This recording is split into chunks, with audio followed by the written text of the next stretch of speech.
আসসালামু আলাইকুম রহমতুল্লাহ। সবাইকে পবিত্র মাহে রমজানের শুভেচ্ছা জানিয়ে আজকে আমি আমার ভিডিও শুরু করছি। আমি আজকে যাকে নিয়ে কথা বলবো, দলমত নির্বিশেষে সারা বাংলার তরুণ, কিশোর, কিশোরী, পূর্ণবয়স্ক সকলেই তাকে চেনেন। তিনি একজন সমাজসেবক। তার রাজনৈতিক পরিচয়টা আমি দিতে চাই না, তিনি একজন সমাজসেবক, কারণ সারা বাংলার আমজনতার মানুষ তাকে চিনেছিলেন সমাজসেবক হিসেবে। আমি কথা বলছি ব্যারিস্টার সাইদুল হক সুমনকে নিয়ে। এই সুমন ভাই এমপি হওয়ার আগে তিনি হবিগঞ্জ 4 সংসদীয় আসনের যে উপজেলাটা আপনার চুনারঘাট নামে যে উপজেলা, সেখান সহ সারা বাংলাদেশে সে কাঠের ব্রিজ বা পুল নির্মাণ করে দিয়েছিলেন 140টার উপরে, তার ব্যক্তিগত টাকায়। তিনি প্রচুর কর্মোদ্যোগী মানুষ ছিলেন। তিনি আইন পেশায় নিয়োজিত থাকার পাশাপাশি তিনি তরুণদেরকে উৎসাহিত করার জন্য তিনি ফুটবল খেলতেন। বিভিন্ন জেলায় তিনি ফুটবল খেলার জন্য যেতেন। যে জেলায় তিনি তার টিম নিয়ে ফুটবল খেলতে যেতেন, সেই জেলায় হাজার হাজার মানুষ আসতেন খেলা দেখার জন্য। তার টার্গেট ছিল, তার স্বপ্ন ছিল যে তরুণ সমাজকে বিপদ থেকে পরিত্রাণ করে সামনে কর্মঠ এবং উদ্যমী তৈরি করা, খেলাধুলায় মনোনিবেশ হইলে মাদক থেকে তরুণ সমাজ দূরে থাকবে। অথচ এই স্বাধীন দেশে আজকে ব্যারিস্টার সাইদুল হক সুমনকে 1 বছরের উপরে কারাগারের চৌকাঠে বন্দী করে রেখেছেন, কোন জামিনের নামগন্ধ নেই।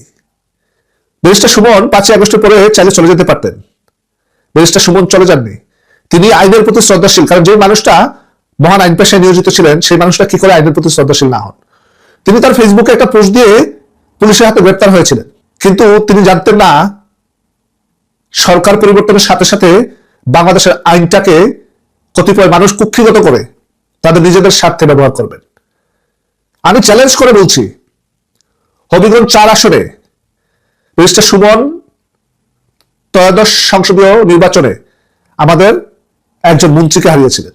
আর এখন যিনি বিএনপি এমপি আছেন, তার সাথে যদি ব্যারিস্টার সুমনকে আপনি দাঁড় করিয়ে দেন, সে ব্যারিস্টার সুমনের বাড়িটাও কুলাবে না।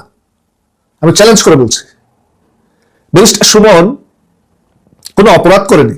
এই ব্যারিস্টার সুমনকে বছরের পর বছর কারাগারে আটকে রাখা, এটা এক ধরনের আইনকে অবজ্ঞা করা। কারণ শুধু ব্যারিস্টার সুমন নয়, আমাদের আওয়ামী লীগের অনেক মন্ত্রী, অনেক এমপি, অনেক শীর্ষস্থানীয় নেতৃবৃন্দ জেলে মাসের পর মাস, বছরের পর বছর জামিন পাচ্ছেন না। ব্যারিস্টার সুমনের কথাটা এই কারণে বললাম, গত মাসে মোস্ট প্রবাবলি চায় শ্রমিকরা এই ব্যারিস্টার সুমনের মুক্তির জন্য তারা আন্দোলন করেছিলেন, তখন দখলদার ইউনূস ক্ষমতায়। দেখুন, আইনের প্রতি শ্রদ্ধাশীল হয়ে যে মানুষটা আইনের কাছে নিজকে সোপর্দ করে দিয়েছিলেন, অথচ সেই মানুষটাই আইনের কাছে তার ন্যায্য বিচারটা চাচ্ছেন, কিন্তু পাচ্ছেন না। গত 1 বছরের উপরে ব্যারিস্টার সুমন কারাগারে আছেন। ব্যারিস্টার সুমন সহ আওয়ামী লীগের সিনিয়র নেতৃবৃন্দ, এমপি, মন্ত্রী অনেকেই কারাগারে আছেন।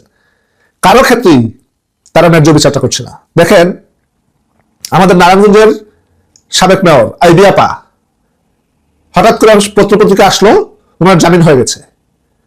1 সপ্তাহের মধ্যে তার জামিন স্থগিত হয়ে গেছে। মিডিয়া ট্রায়ালের মাধ্যমে আওয়ামী লীগের নেতাকর্মীদের উপর যে অবিচার করা হচ্ছে, যে অবিচার করছেন আমাদের দেশের সংবাদ মাধ্যমগুলো, এটার জবাব এক সময় দিতে হবে। আমি চ্যালেঞ্জ করে বলছি, আপনারা যদি পারেন একজন ব্যারিস্টার সুমনকে তৈরি করে দিন। ব্যারিস্টার সুমন তার ব্যক্তিগত পকেটের টাকায় সমাজের জন্য, তার এলাকার জন্য, তার থানার জন্য যা কিছু করেছেন, আমি চ্যালেঞ্জ করে বলছি, আপনারা কেউ একজন ব্যারিস্টার সুমন তৈরি করে দেন। তার এলাকার জন্যই করেন নাই, সারা বাংলাদেশের যেখানে সংবেদনশীল জায়গাগুলো আছে, কতিপয় শিক্ষার্থীরা